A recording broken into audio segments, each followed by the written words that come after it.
I'm Peter Mihalenko. I'm from the Northridge, Buffalo's own Star Wars Fan Force group. Glad you can join us under the circumstances that we're in this year. Hope we are safe out there. Sad that we can't get together this year for our 13th annual Star Wars night. Some people might not necessarily recognize me throughout the years. Maybe some have. That's because most of the time I'm either wearing one of these or maybe wearing one of these.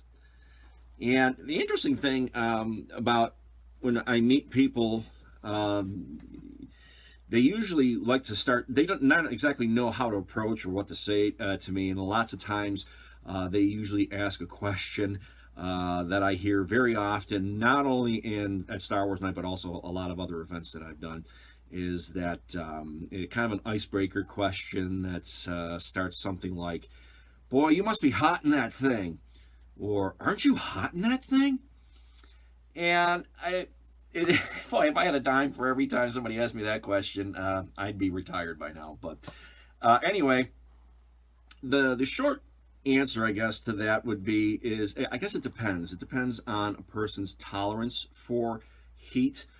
I've been doing this sort of thing for now 15 years, and I've done other hobbies outside of Star Wars in extreme heat conditions. So I've been a bit climatized toward the heat a little bit, but most of the Stormtrooper cosplayers out there will agree that regardless of how you handle the heat, it wouldn't really work out well for any of us if it hadn't been for fans. And what I mean by fans are these little gizmos inside our helmets, if you can see inside here. And right inside these helmets, I have two fans, and they're activated by a switch inside here. And if I put that on, you might be able to hear that.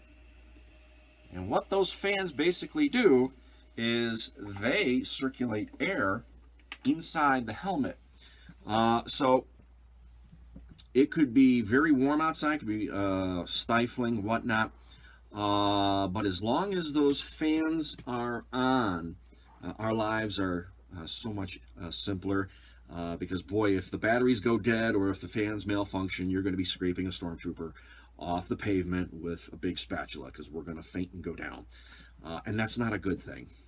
So that's our secret, basically, is to how to stay in these outfits for long periods of time in any kind of weather condition out there and temperature, are those fans.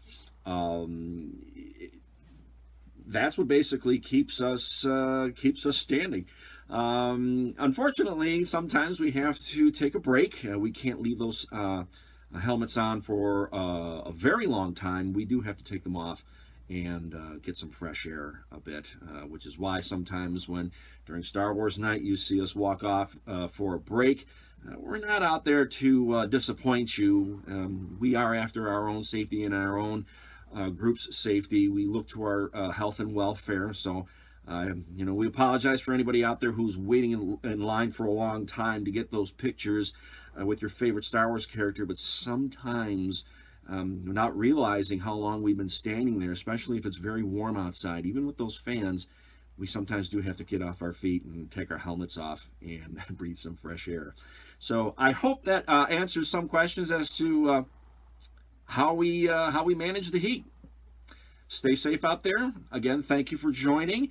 We hope you can donate something for the Compass House this year.